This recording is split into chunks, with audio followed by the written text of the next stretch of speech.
I squat myself down and make a nice little 30-story building. Tan and tall, full of identical little rooms and a disappointing little breakfast, served at 6 a.m. sharp. It's so perfectly dull and boring, you wouldn't even recognize it. Right down the middle, as they say. Staff dressed in those tacky little polos and a few vending machines around the corner. It really is fun to dress down sometimes. Put something basic on and just take a little walk, see how much attention you won't get. It's just perfect for James. Oh, James. He's my guest tonight. Hello, James. He doesn't like Jim. And he certainly doesn't like Jimmy. Not since he left for college, not since he grew all the way up. He's got his little job now, and he makes his little money, and nobody tells James what to do. You can see it in his walk. So confident. Such strides he takes. I can tell how much he really doesn't care how I look tonight. Doesn't want to seem frivolous and... What could be more frivolous than caring? He knows what he's about. He knows what he's doing, and he's going to watch TV, go to bed, and be very prepared for his little business meeting tomorrow. He signs the guest book, but I can tell he thinks it's silly. A guest book? In this day and age, but he doesn't dare do more than scoff. What if he's wrong?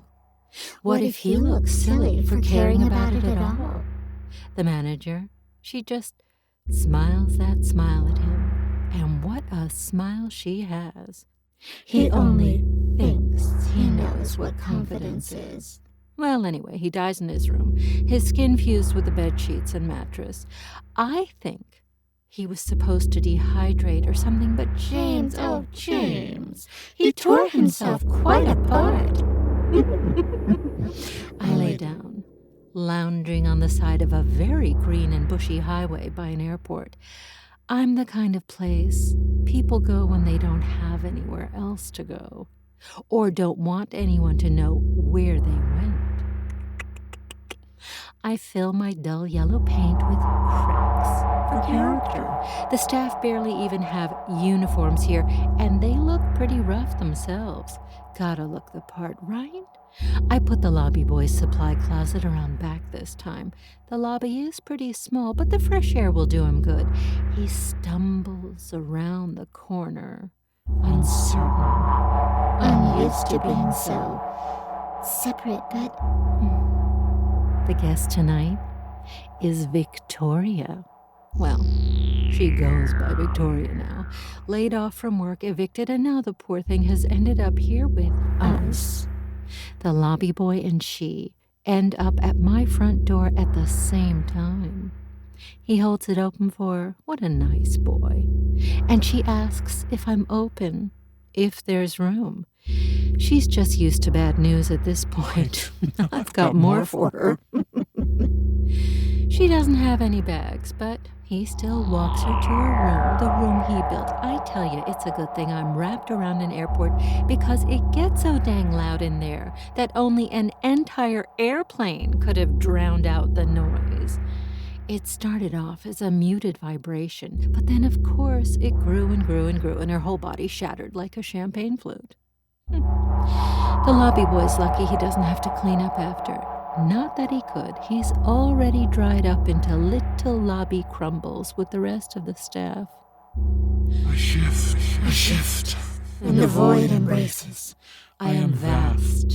I am small. I am rich and horrid. I am beautiful and endless.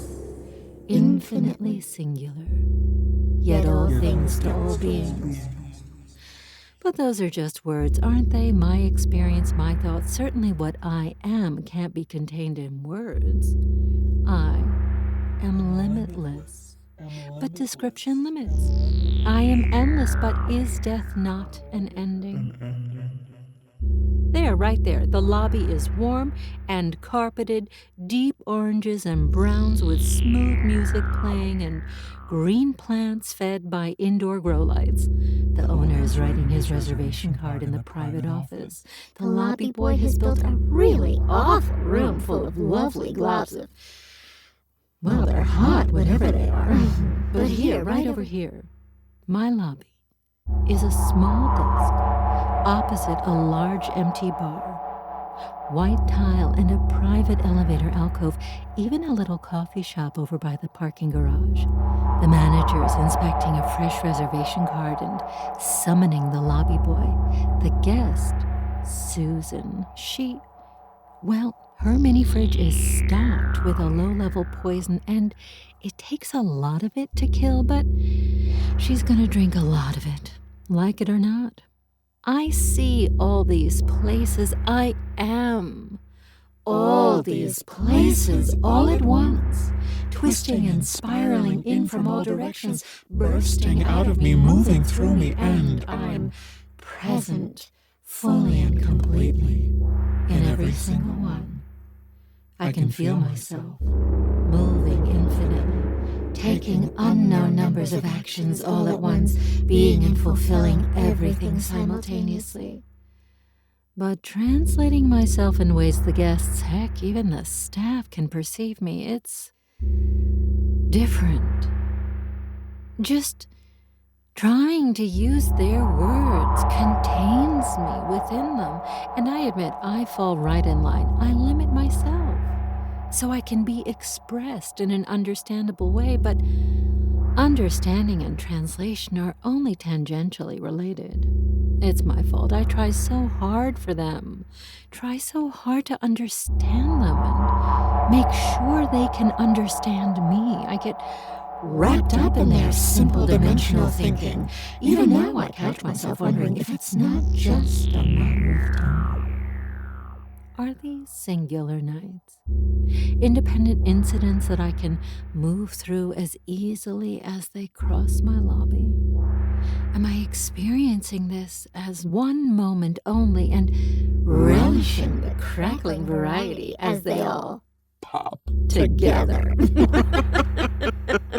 I actually had that thought, me, thinking that I was confined by one of their little dimensions. This is what I'm talking about. You ask yourself something long enough, eventually you'll start looking for an answer, and then bam, you don't even know who you are anymore. I look into a cluster of lobbies and rooms full of lobby boys and managers and owners and guests. They're all rotting and dying and talking and fighting and screaming and just having all manner of reactions to the chaos. One of the owners shifts himself and steps into the void. He's auditing some member of the staff. Another one is leaving the private office, coming up to the third story to give me a standard report. Quarterly updates, he calls them. Isn't that cute? I don't even know what quarter he's talking about. How he measures time is not how I measure time, but that's middle management for you. He's trying to untangle some fractal knot by writing everything down and explaining it. Another one is coming back from killing a guest himself, his form twisted and monstrous. Infinite owners working in infinite hotels, and an infinite number is coming here now to file a report. I see them all leaving with different agendas at different times, maybe from different places, maybe, to find themselves here with me. Not quite as I am, of course, but here nonetheless. Translating him to a plane where we can chat elevates and reduces them. Reduces him. All these men, from infinite staff down to one, maybe it is only one. Maybe the many function as one. Despite however many may leave, only one ever arrives here in the void on the third story with me. He sees himself standing amongst piles of paper, loose leaves catching on the wind, filing cabinets, old computers, empty desks. It all fills the space around him against a blanket of velvety darkness. I don't know why he likes all that clutter. I think it's distracting, but whatever makes him happy. Which isn't much. He's already complaining. Questions about the staff, always questions about the staff. Can we replace the staff? Am I going to be replaced? Why are we doing things this way? Are you sure this isn't encumbering our collective goals? Just endless questions. I try my best to answer him, but if I'm being honest, I'm not loving his attitude. The more he does his job, the more slack I cut him, the more time he spends getting first-hand experience. I just feel like it's all winding him up. He's getting distracted. He's encumbering the collective. I can see where it's headed, though. I can see everything. I can see him in some iteration of myself down there with a mad expression on his face, chasing himself with some nightmare in mind, wanting nothing more than destruction. Below me I can see a revolving door of hotels and rooms swirling in the dark, and the owner recognizes something in himself, sees himself out there as he shifts between the crevices of the void. I get the distinct impression he thinks I'm going to replace him with one of these others. He views them as separate from himself, the owners. Maybe they are. Just like the guests, linear time forces a kind of little death on them constantly.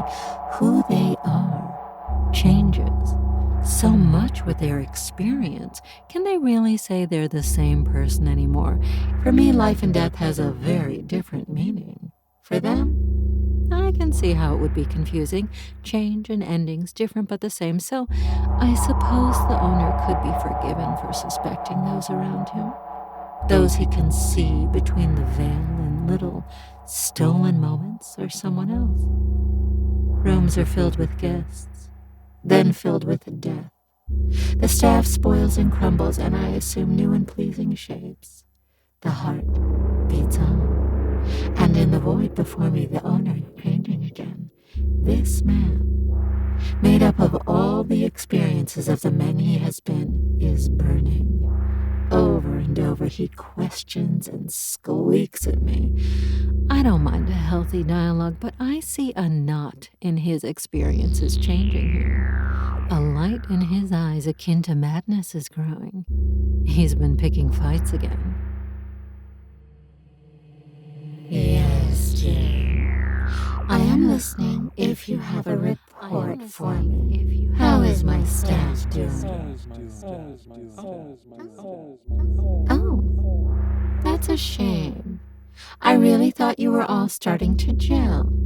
It looks like things are falling into place from here.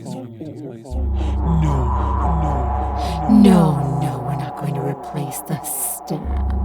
No, not you either. Can you imagine retraining everyone? I've already had some minor success just in engaging with the lobby boy. Now wait just a damn minute. I know you don't like my lobby boy, but you have got to get it together. The floor staff are absolutely necessary to running the day-to-day, but you and I are supposed to support them, Drive them forward to new fantastic heights. They are, but it's you and me, kid. I really thought you and I were going to be able to work together more closely on this, and it's supposed to be fun. You may be like them, one of them, but when you come here, you're on my level. I elevate you to singular significance, even if it is just to chat. Yes. Oh, yes, we've been through it, you and I. You're supposed to be keeping them in line. I know you're squeamish, but it's your job to inspire and lead them. You hardly say two words that aren't grumbles over the newspaper. Is it even gonna be fun, even? No, little light, you will not interfere with the hollows of the worlds that live in you. You will leave him be. Stop! I said, leave him alone! Leave them alone! Leave them alone! Leave them alone! Leave them alone! Leave them alone!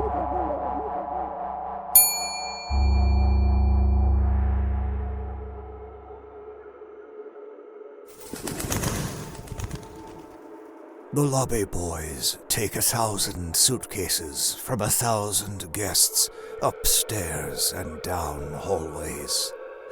Some of them slope and drool, some are sharp and quick. They all have the same face, though, all dressed differently, all in different hotels, but all lobby boys. In the spaces between the in-between spaces, I see them. For moments so fleeting I scarcely trust that I've seen anything at all.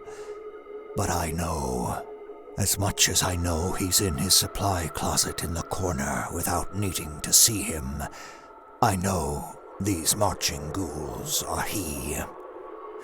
In the divining instants and swirling beats of darkness, I glean half-impressions and sparks of visions. It takes clarity and a degree of creativity, but eventually I do start to see a picture or pattern.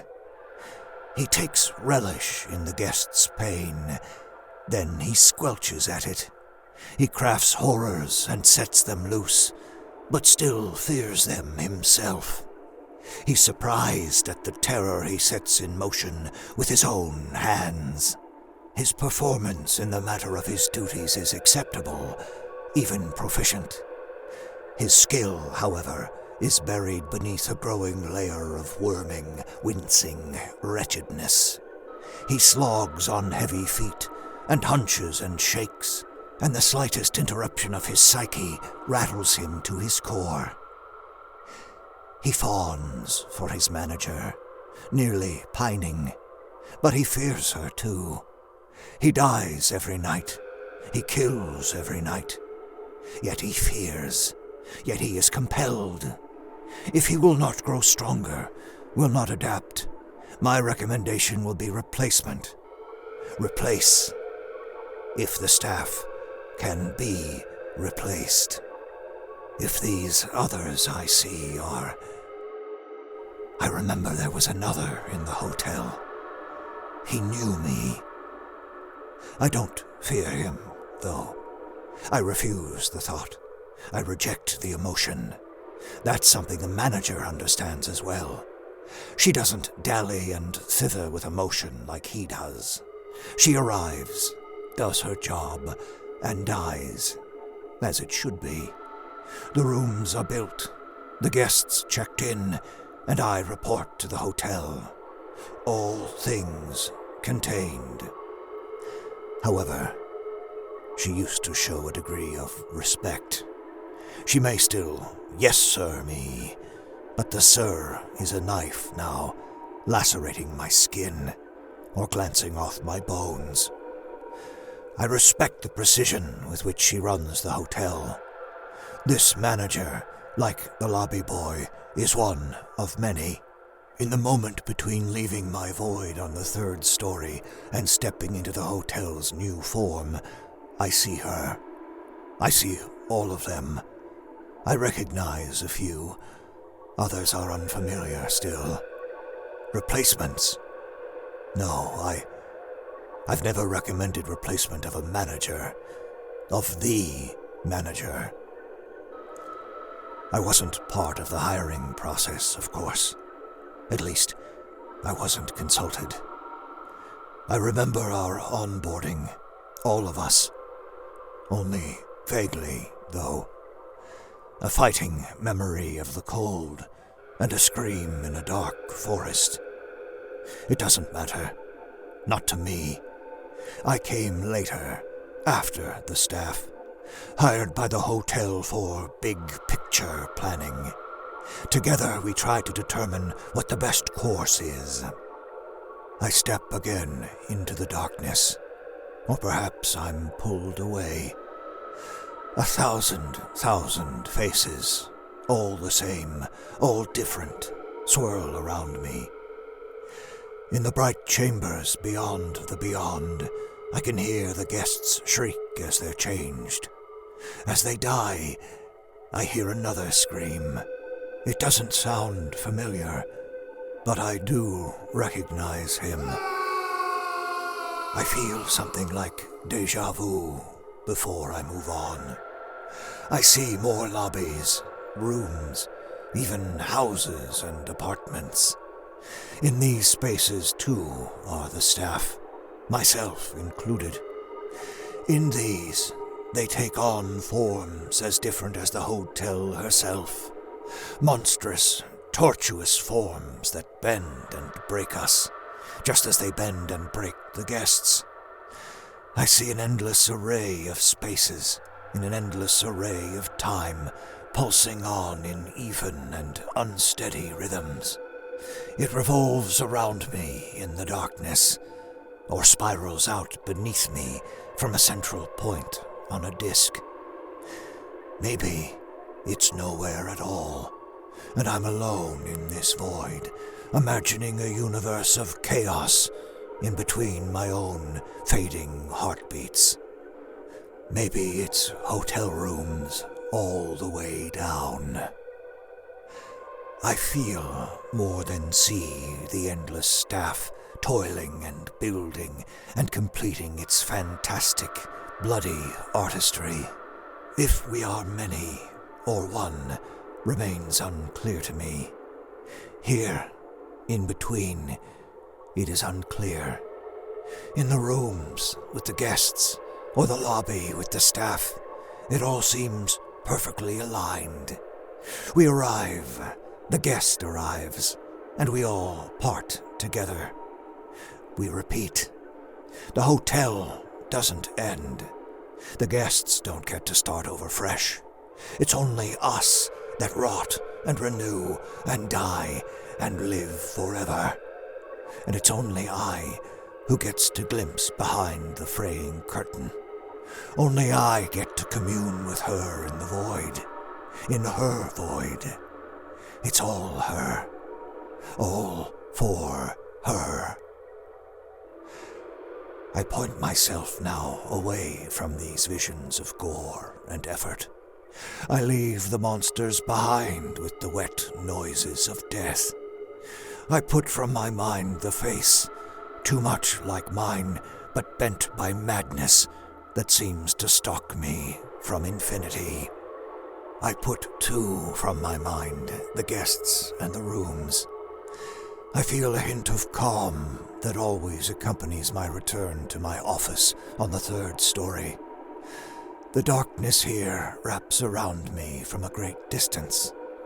Everywhere are piles of paper, with more falling and wafting in from above.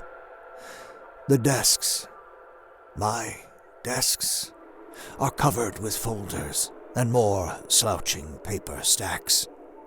Green-eyed computer screens, housed in yellowed casings, have keyboard and mouse cables wrapped around them like coiled snakes. I can hear, distantly, the great filing cabinets opening and closing their drawers with sliding and reverberating metallic crashings. I leave the noise and waste behind. I wade into the dark parts of the void, away from the elevator, away from the spectacle of the office. How many times have I stood here and given my reports? How many others have? Or have any? Perhaps this is my first time here. Perhaps it is my last.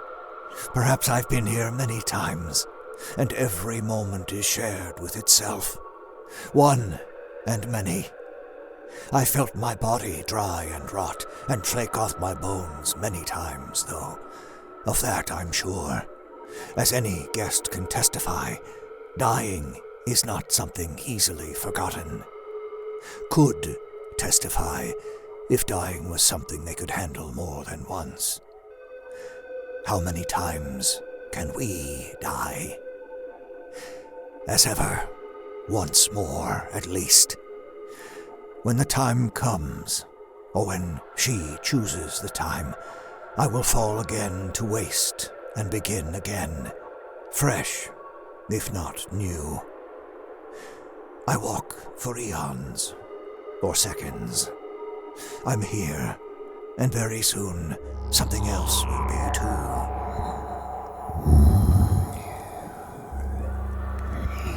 I'm here to file my report. Are you ready to hear me?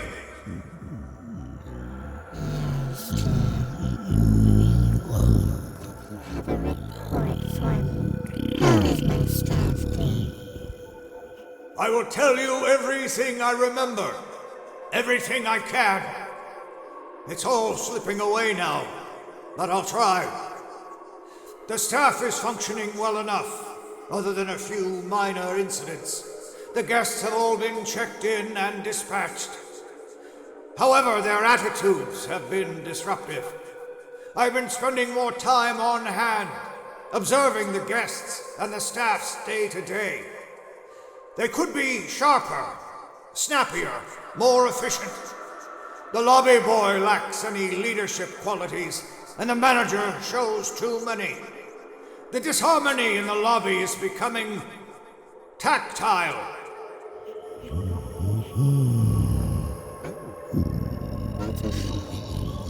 I really thought you were looks like things are falling into place for me. Hardly.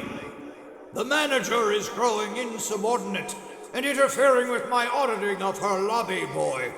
You have to have seen how he is with the guests, how she is with him. I have to recommend replacement of one or both. If these are the same two I have been dealing with all along. No, we're not going to replace the stock. No. I've already had some minor success just in engaging with the lobby. I wasn't aware you had dealings with the staff. I don't presume to. If not retrained, then the lobby boy could be conditioned, perhaps. But if there are many, if he is constructed by you, he could be reconstituted or prepared to be more controllable. He has a very simple job, and yet at every turn he trudges through our halls without purpose. He builds powerful rooms, yet pouts in his barren closet. If the guests so much as say hello, he nearly wets himself with panic. All of them. Every damn warden is a simpering, spineless blob. Now wait just a damn. My lobby boy. But you have got to get it together. The first half were excellent. I do realize that I look forward to new fantastic heights. Then it is just one. I've seen many managers, many lobby boys, thousands, millions. They die again and again, burning together and rotting apart. And me? I remember the forest. I remember the cold.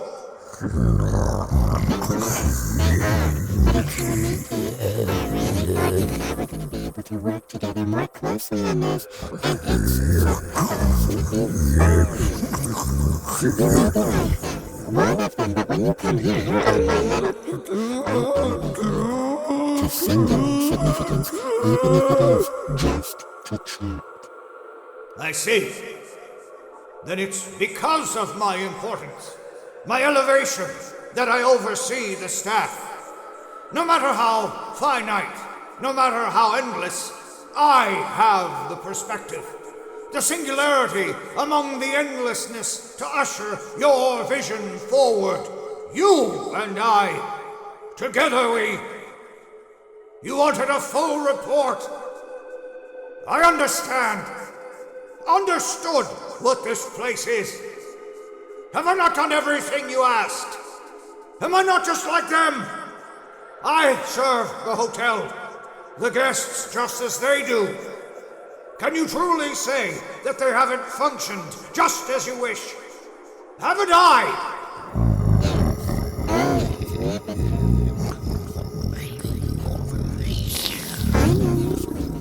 But it's your job to inspire and lead them. You hardly say two words. The smoker isn't even going to be funny. Squeamish! I will not balk at death, mine or any other's. I do not whimper or shy from the face of the horrors. I have stared into the stillness, embraced the empty, and done so with an even hand. I perceive the endless rows of rooms filled with death, filled with shrieks. I can move through you, without you, within you. The lobby boy is the squeamish one. He lets himself sit weak and trembling on the floor, waiting for death, waiting for replacement.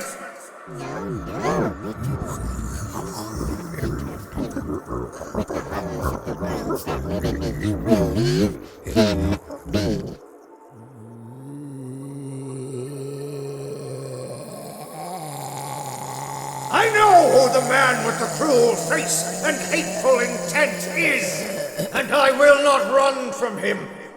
I will not fear him. I know him well. His pain runs deep. I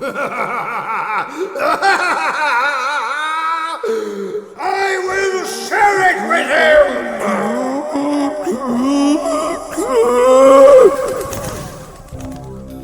The Hotel was created and produced by Veronica, California, and Mark Whitten, starring Kelly Nienaltowski as the manager, Mark Whitten as the lobby boy, Graham Rowat as the owner, and Christa Lewis. Music by Lauren Picorni, West Rodri, and special guest composer Zach Tatom-Drake. And produced by Pacific Obadiah.